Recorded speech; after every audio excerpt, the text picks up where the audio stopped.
بسم الله الرحمن الرحيم. الحمد لله رب العالمين، والصلاة والسلام على أشرف المرسلين سيدنا محمد وعلى آله وصحبه وسلم أجمعين.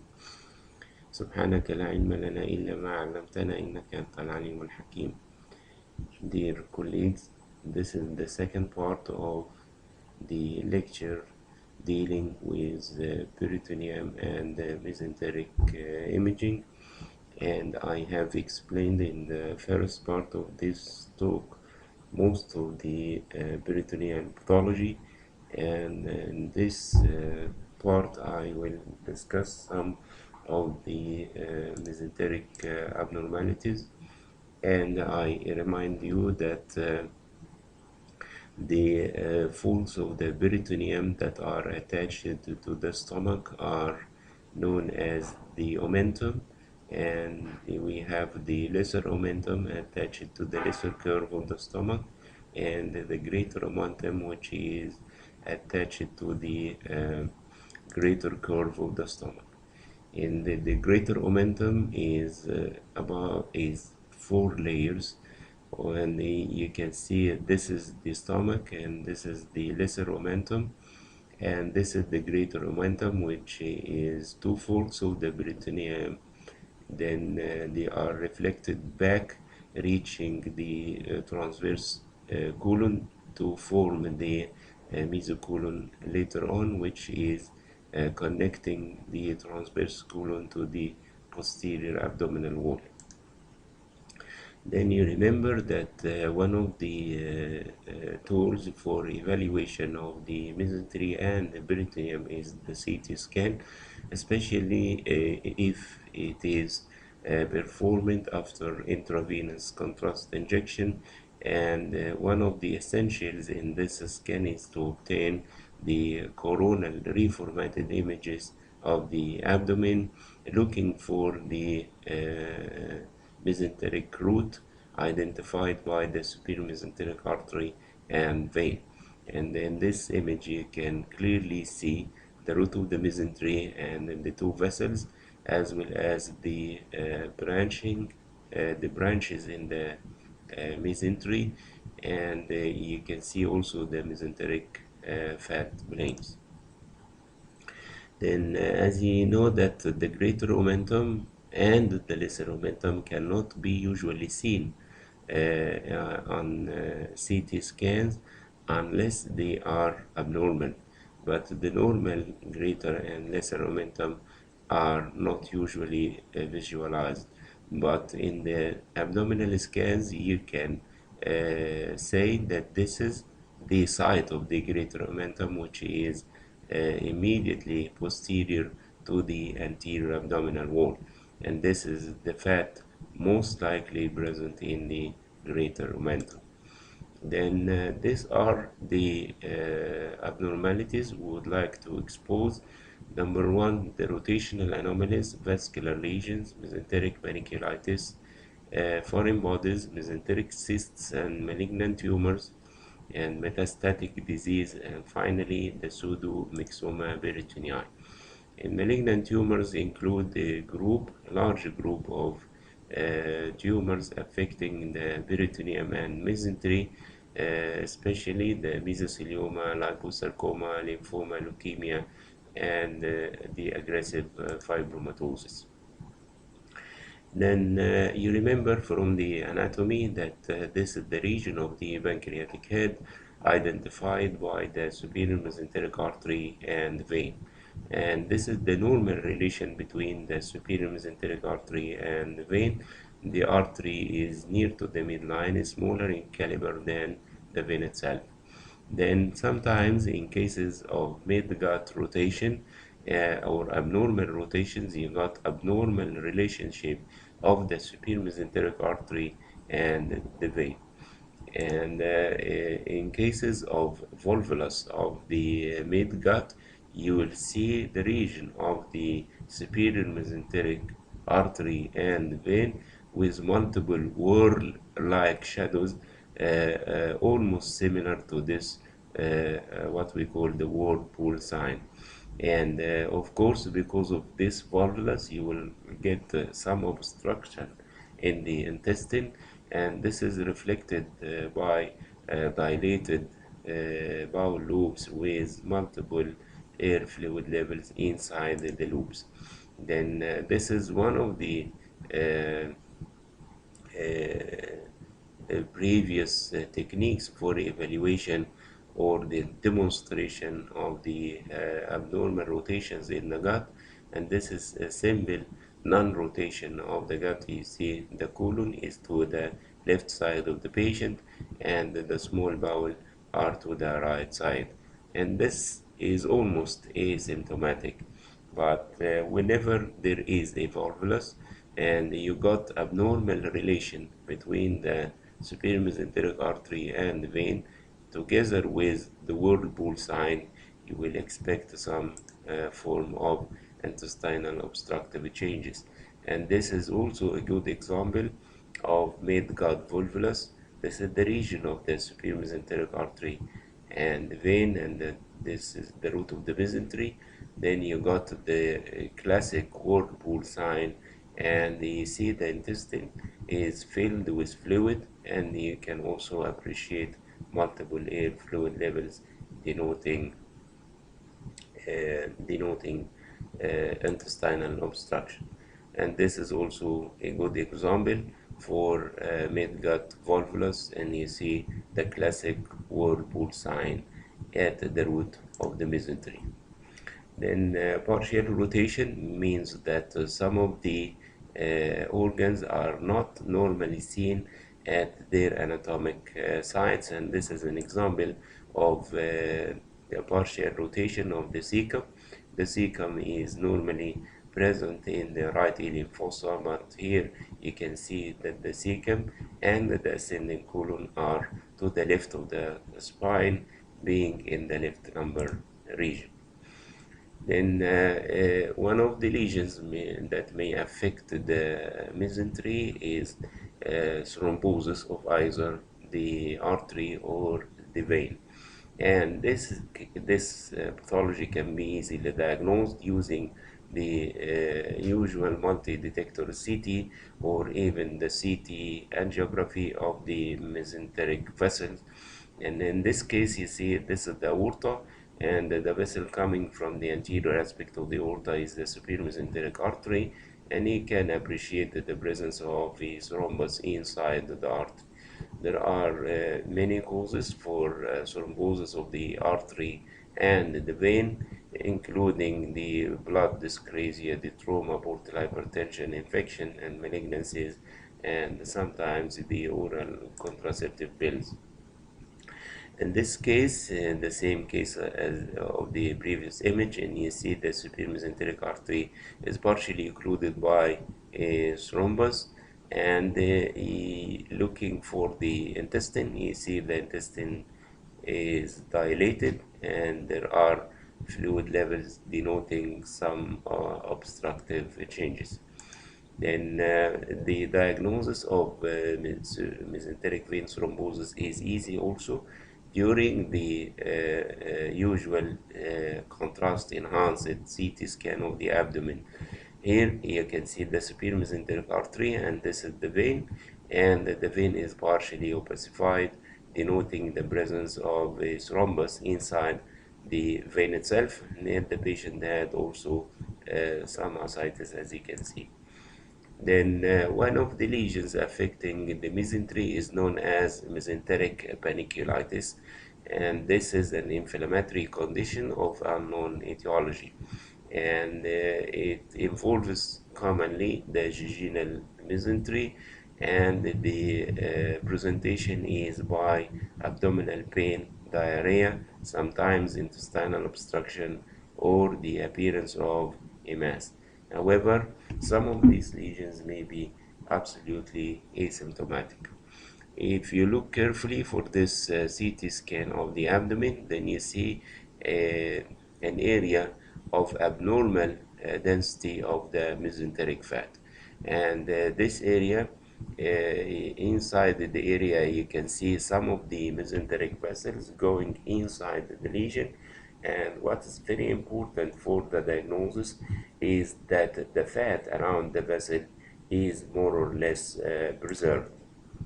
and this is what we call the fat ring sign. You got an abnormal density of the mesenteric fat localized at any site, usually in the upper abdomen, and you can see the mesenteric vessels going through this abnormality. And if you look carefully, you may see that the fat surrounding the vessels is more or less preserved, and this is what we call the fat ring sign. And after healing, calcium may be deposited in this lesion. And once more, this is a case of mesenteric panniculitis, and you see abnormal density simulating a mass in the upper abdomen, and through this mass you got the vessels, and the vessels are coursing through the abnormality itself, and you can appreciate the preservation of the perivascular fat.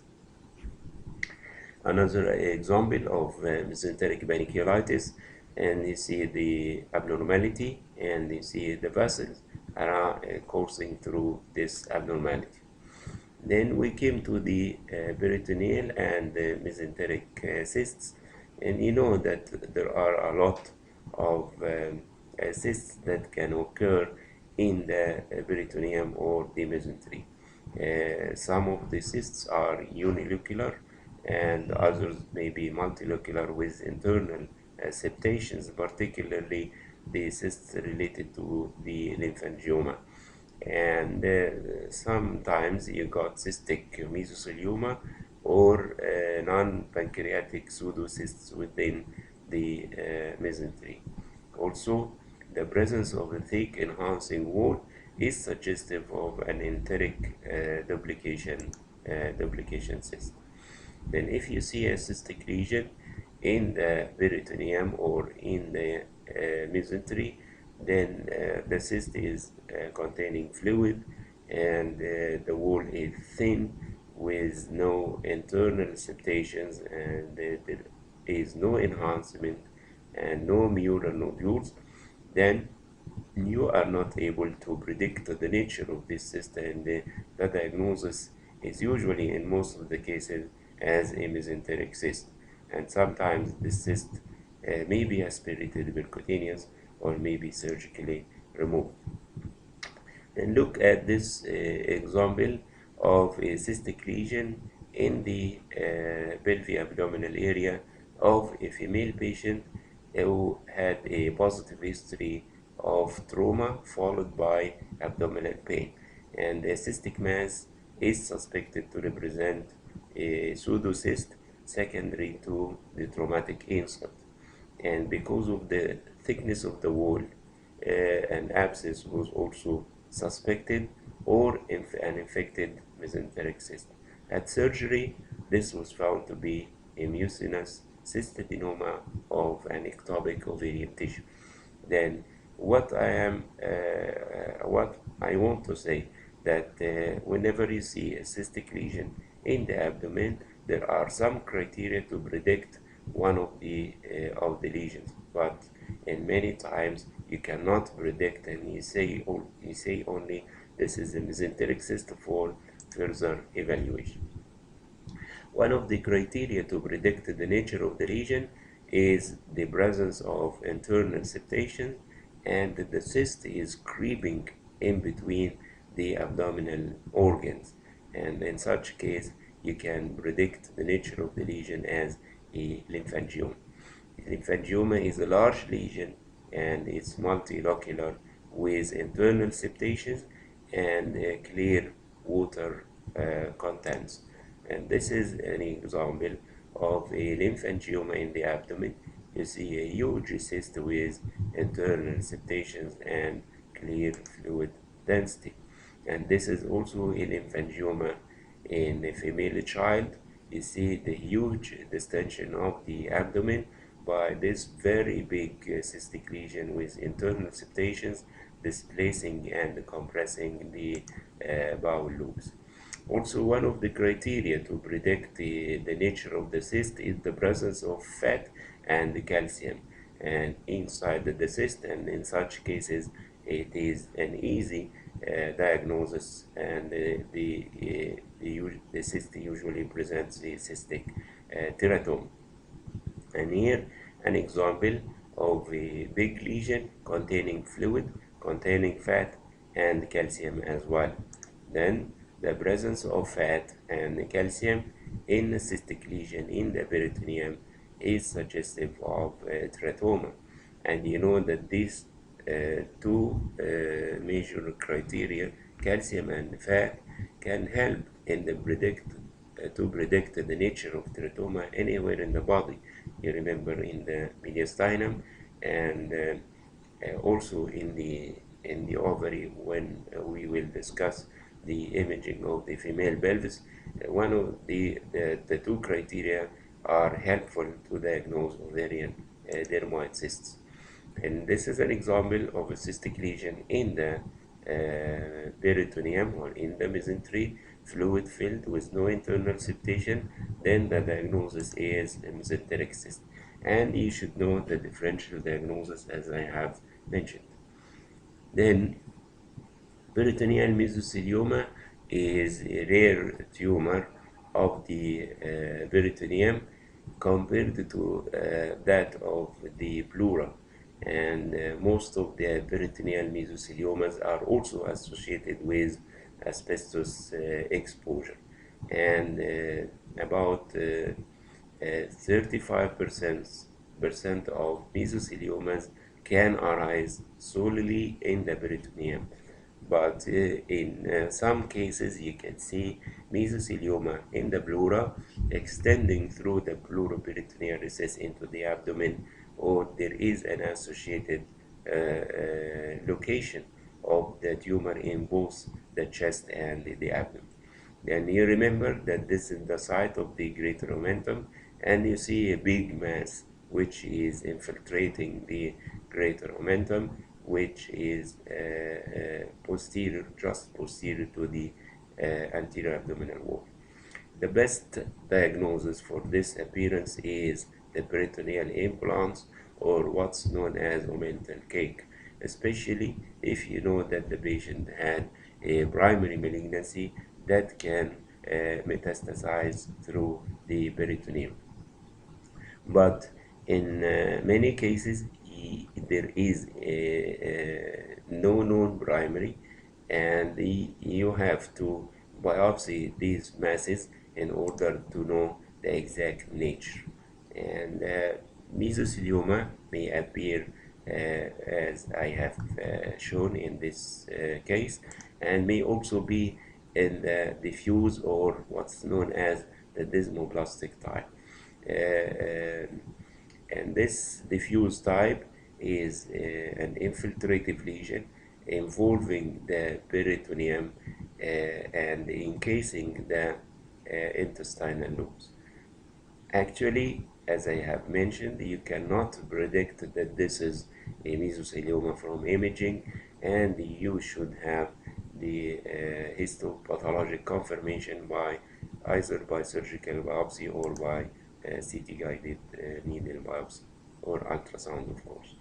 Then liposarcoma is of the peritoneum is very rare, and you know that the most two common sites for liposarcoma are the lower limbs and the retroperitoneal area. But intraperitoneal liposarcoma is very rare, and it has a poor prognosis. The diagnosis of liposarcoma depends on the detection of a mass in the peritoneum which is containing fat and other tissues, soft tissues other than fat. Then if this mass is formed only of fat, you may suspect a peritoneal lipoma, but you look for this example, a big fat containing mass in the right side of the abdomen and pelvis with fine internal septation displacing this bowel to the left side, and this was suspected to represent just a peritoneal lipoma, but it was confirmed to be a liposarcoma. Then lymphoma, one of the lesions that affected the retroperitoneal as well as the mesenteric lymph nodes. And you remember that the nodes of lymphoma are bulky and amalgamated and homogeneous with, in most of the cases, no internal areas of breakdown. And you see bulky lymph nodes encasing the aorta and bulky lymph nodes in the mesentry as well as in the iliac regions as well. The sandwich sign refers to the enlargement of the mesenteric lymph nodes surrounding the root of the mesentery, and here you can see that the two layers of bulky amalgamated lymph nodes encasing the mesenteric vessels, forming what's known as the sandwich sign. Then diffuse type of peritoneal lymphoma may appear like this, and you got bulky amalgamated soft tissue masses infiltrating the peritoneal reflections as well as the mesenteric fat encasing the intestinal vessels. And this appearance is suggestive of lymphoma or any other diffuse malignancy that can affect the peritoneum. And this is a pathologically proved case of non-Hodgkin lymphoma of the peritoneum. You see the huge masses infiltrating the peritoneum and encasing the bowel loops with multiple encysted fluid collections in between. Then peritoneal metastases are the most common neoplastic peritoneal lesions compared to the primary pathology, and the metastases are usually affects the peritoneal surfaces as well as the greater omentum. And in this case, you see an ovarian tumor, which is one of the common primaries to produce omental and the peritoneal deposits. And in this case, the infiltration of the greater omentum will form a mass like this or a sheet underneath the anterior abdominal wall, and through this sheet you can see fat densities, vessels, and soft tissue masses. Frequently you see abdominal ascites, and this is known of course as the omental cake. And this is a good example of ovarian cystadenocarcinoma and a very big omental cake infiltrating the omentum. And the care should be taken not to mistake this as a part of the colon, for example. In these cases, you will see that the colon and the small bowel are displaced posteriorly, and the mass is intimately related to the anterior abdominal wall. There is no air or oral contrast media inside these lesions. And many times you can see the omental cake and you cannot see the primary malignancy, which may be outside the abdomen, like lesions from the breast, for example, may produce such metastatic disease. And as I have mentioned, you can introduce a needle to have a biopsy confirming the diagnosis and detecting the primary lesion. This is omental deposits, also in a case of actually the primary malignancy here is not verified. You see masses in the peritoneum in the omentum, and the mass shows homogeneous enhancement with displacement of the bowel loops. Then many times they may have some samples of the acidic fluid, which is commonly associated with these metastases, searching for the malignant cells to know the nature of the lesion and to search for the primary malignancy. But in my opinion, the core biopsies of the omental masses is more helpful, and this is in my opinion. to verify the nature and to detect the primary malignancy. And you also see that the liver is fatty, but there is no focal lesions in the liver. This is the case of gallbladder carcinoma. You see the region of the gallbladder fossa is infiltrated by huge mass, and inside the mass you see a radiopaque calculus. I have mentioned this before. Whenever you see a mass infiltrating the gallbladder, and you know that this is of gallbladder origin by detecting the gallstones inside the tumor tissue. Then gallbladder cancer with peritoneal deposits, and you see masses in the peritoneal cavity, and you also identify the acidic fluid. One of the helpful techniques is to let the patient drink some oral contrast media to differentiate between the bowel loops and the metastatic deposits.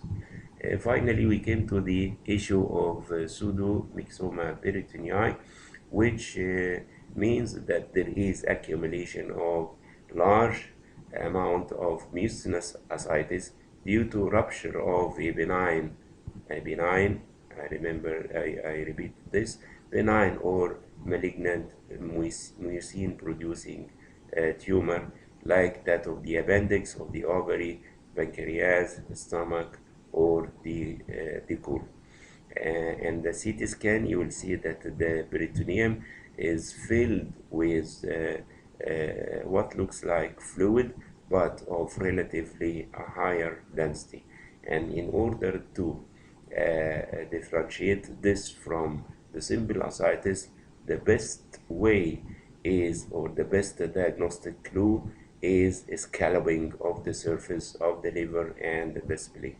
And if you look to the CT scan and you see some fluid in the peritoneal cavity, and you see that the surface of the liver and maybe also the spleen is scalloped with multiple indentations over the surface of the liver, and that the spleen, and the diagnosis is pseudomyxoma peritonei, and you should look for the possible cause of this particular condition.